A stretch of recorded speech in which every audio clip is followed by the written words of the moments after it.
Hi hello ವೀಕ್ಷಕರೇ, welcome to KDR ಸ್ಟೋರೀಸ್ನ ಮತ್ತೊಂದು ವಿಡಿಯೋಗೆ ಸ್ವಾಗತ. ವೀಕ್ಷಕರೇ, ಒಮ್ಮೆ ಖಲೀಫರಾದ ಉಮರ್ ರಲಿಯಲ್ಲಾಹು ಅನ್ಹುರವರು ಜನರ ಮಧ್ಯದಲ್ಲಿರುವಾಗ ಒಂದು ಮಗುವನ್ನು ಭುಜದಲ್ಲಿ ಹಾಕಿಕೊಂಡು ಒಬ್ಬರು ಆ ದಾರಿಯಾಗಿ ಬಂದರು. ಅವರನ್ನು ನೋಡಿ ಕಾಗೆಗಳು ಪರಸ್ಪರ ಇರುವುದಕ್ಕಿಂತ ಸಾಮ್ಯತೆಯು ಇವರಲ್ಲಿ ಪರಸ್ಪರ ಇದೆ ಎಂದು ಉಮರ್ ರಲಿಯಲ್ಲಾಹು ಅನ್ಹುರವರು ಹೇಳಿದರು.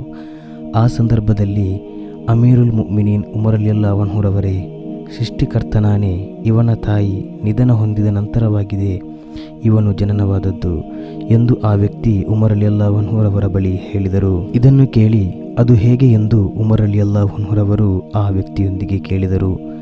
ಆಗ ಆ ವ್ಯಕ್ತಿ ಹೇಳಿದರು, ಉಮರ್ ರಲಿಯಲ್ಲಾಹು ಅನ್ಹುರವರೇ, ನಾನು ಸೈನ್ಯಕ್ಕೆ ಹೋಗುವಾಗ ನನ್ನ ಪತ್ನಿ ಗರ್ಭಿಣಿಯಾಗಿದ್ದಳು.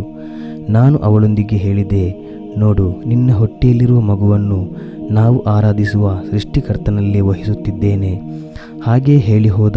ನಾನು ಸೈನ್ಯದಿಂದ ಹಿಂತಿರುಗಿ ಬರುವಾಗ ನನ್ನ ಪತ್ನಿ ಮರಣ ಹೊಂದಿದ ವಿವರ ತಿಳಿಯಿತು. ಹಾಗೆ ಪತ್ನಿಯ ಮೃತ ಶರೀರದ ದಫನ ಕಾರ್ಯ ಮುಂತಾದವುಗಳೆಲ್ಲ ಮುಗಿದು ಒಂದು ದಿನ ರಾತ್ರಿ ನನ್ನ ಪಿತೃ ಸಹೋದರನ ಪುತ್ರನೊಂದಿಗೆ ನಾನು ಪವಿತ್ರವಾದ ಜನ್ನತುಲ್ ಬಕೀ ಎಂಬ ಸ್ಥಳದಲ್ಲಿ ಕುಳಿತಿದ್ದೆ.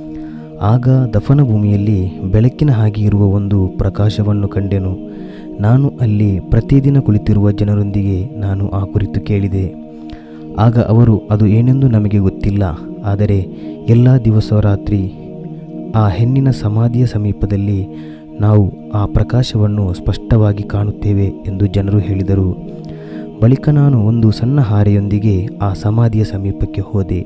ಆ ಸಮಾಧಿಯು ತೆರೆಯಲ್ಪಟ್ಟ ಸ್ಥಿತಿಯನ್ನು ಕಂಡು ನಾನು ಆಶ್ಚರ್ಯಚಕಿತನಾದೆ. ಆ ಸಂದರ್ಭದಲ್ಲಿ ಸಮಾಧಿಯ ಒಳಗಡೆ ಒಂದು ಮಗು ತಾಯಿಯ ಮಡಿಲಲ್ಲಿತ್ತು ಮತ್ತು ಹತ್ತಿರಕ್ಕೆ ಹೋದೆ. ಆವಾಗ ಒಂದು ಅಶರೀರವಾಣಿ ಕೇಳಿಬಂತು.